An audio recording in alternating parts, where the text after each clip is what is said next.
Assalamu alaikum wa rahmatullahi wa barakatuh. I'm joined by Miss Nafeesa Parween, a dedicated English teacher at Rahmani School of Excellence. She has been actively guiding and monitoring students across their academic journey. She is originally from Nagaland and has previously worked in an international school before joining here. So first of all, I would like to request you to kindly introduce yourself. Walaikum assalam wa rahmatullahi wa barakatuh. Though I hail from Bihar, but I was born and brought up in Nagaland. I have completed my graduation and post-graduation in English literature from Nagaland itself. I've also taught aspirants preparing for SSC and banking exams. Achha, mashallah. With focus, They're in Nagaland only? Yeah, in Nagaland. Okay. With focus on grammar and comprehension. I've also spent a year teaching at an international school in Kerala. An experience which has enriched and enhanced my teaching ability as an educator, and it has also broadened my understanding of global classroom setting. Achha, mashallah. So what were your experience in Kerala, your teaching experience, and now you are in a small town, Munger. What obstacles or stumbling blocks are you facing, or everything is smooth? See, the difference, if I like to point out the difference is about exposure. Out there in international school in Kerala, what happens, they organize a lot of events, very often fairs. They invite guests, lecturers to have interaction with the students. They organize debates. They try to focus on building the communication skills. As we all know, we are living in the era of globalization, and we all know how important it is to have a communication skill and soft skills so that you can work in any part of the country or in any sector. So I think in this kind of schools or in town, we should also focus on organizing more activity-based learning by doing, and events, and interactive sessions, debates, so that students get to learn in a practical form. Tell me something about your professional journey so far. How has your experience been from Nagaland to Kerala and now in Munger? It was a very overwhelming experience. It has really made me the person I am today. The experience that I have gone through by teaching those SSC and banking aspirant students, I learned how we can be very much disciplined, dedicated. See, in teaching process, it's not that the educator only is teaching the students. An educator is also learning from them. So it's like more of a give and take kind of a situation.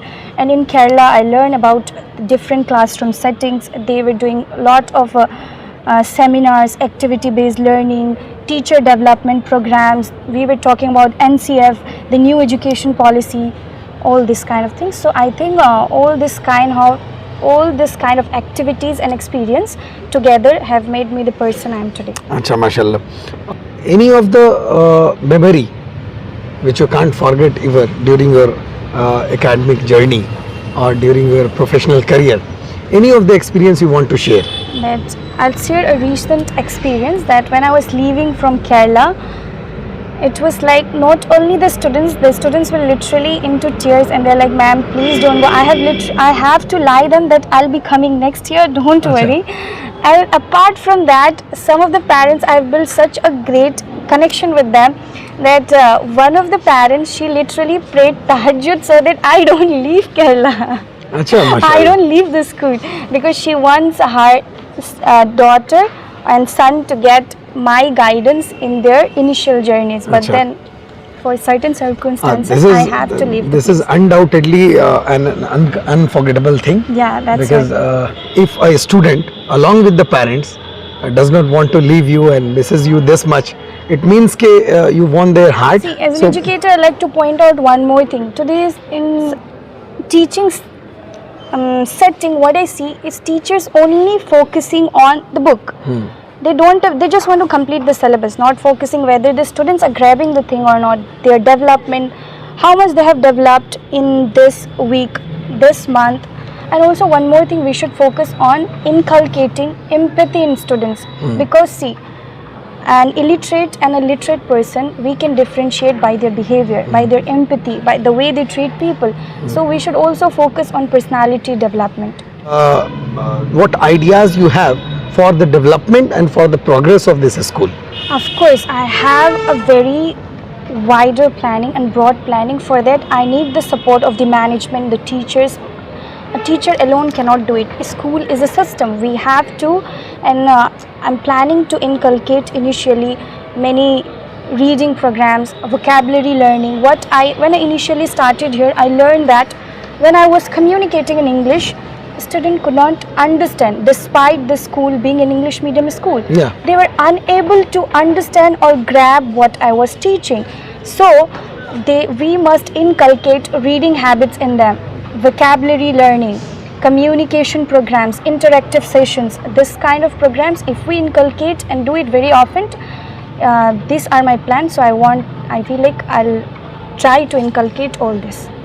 2-3 things particular which you want to mention that you are determined to do all these things for the development, for the progress, for the extraordinary development of the qualities of a student. As an English teacher, I'm focusing on language skill, communication skill, soft skill of the student.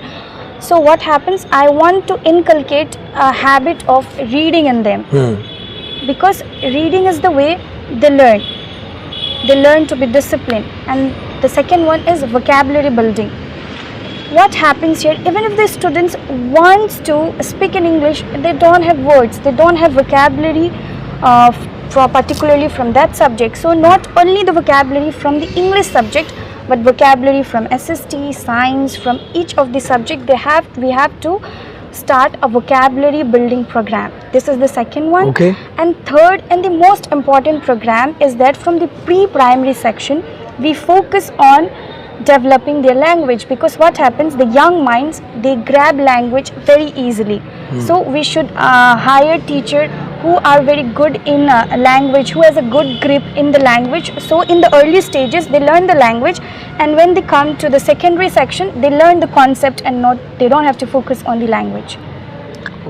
So yesterday I saw you while there was a science exhibition, 2-day science exhibition. Yes. It was held by Rahmani School of Excellence.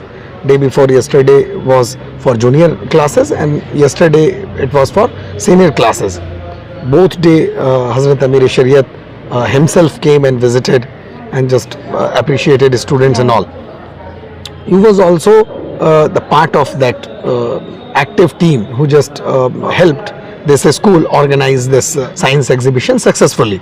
So if I want to give you a task to compare the students of Kerala, what you observed them and what you are observing the students now, what's the difference between the students of both the states? First, No, I wouldn't like to judge the students, because see, the environment setting that those students are getting and these students are getting, it's entirely different. Achha, okay. So by the environment and exposure that our students are getting, first and foremost, I'd like to congratulate each and every student who have participated in the program with such an enthusiasm, creativity and hard work. See, it was not just a science exhibition, not just an event, but a celebration of scientific curiosity, innovation and learning by doing method, right? So by the kind of things and guidance and exposure they are getting, they did a very good job. I'm very proud of them. MashaAllah. If I talk about my observation, it was like the students were much more enthusiastic, passionate. They have the zeal, enthusiasm and passion in each and every student, what I observed. But one thing I would like to ask from you, that whatever they were explaining about their model, about their project, was it like a communication expert then say spontaneously, or was it remembered or memorized? What you observed? Yeah, that's what I told you previously as well. Our students, they're lacking behind in the communication and soft skill, communication skills. We have to make them, give them an exposure or organize an activity or program where they can have interactions like debates, fair, competitions, extempore speech competition, debates, this kind of programs, so that they learn to speak. They have the mind, but they don't know how to present it. So to make them, to enhance their communication skill, their spoken language, we have to focus on organizing more debates, those kind of events more often. Okay, mashallah. So, Polish them. okay. So, this is the last or final question. Have you faced any difficulties in your professional career while working with the hijab? I just saw you yesterday also are in full of abaya, hijab. You worked in Nagaland. You are basically originally from Nagaland. You went to Kerala and then now you are in Munger. Have you faced any, because from last few years, these all are the things which became a symbol of criticism. So I would like to ask from you that did you face any difficulty, or was it just normal everywhere, or any experience you want to share? Yeah. As I mentioned that I was born and brought up in Nagaland. They are very broad-minded people. There. Out there in Nagaland. Okay. But when I was doing hijab, it was fine. But when I started niqab, I think they don't have that knowledge or the reasoning behind why I am doing this. And it's not possible for me to go and explain to each and every individual I meet what is the reason behind, what is my perspective, that I'm not being oppressed.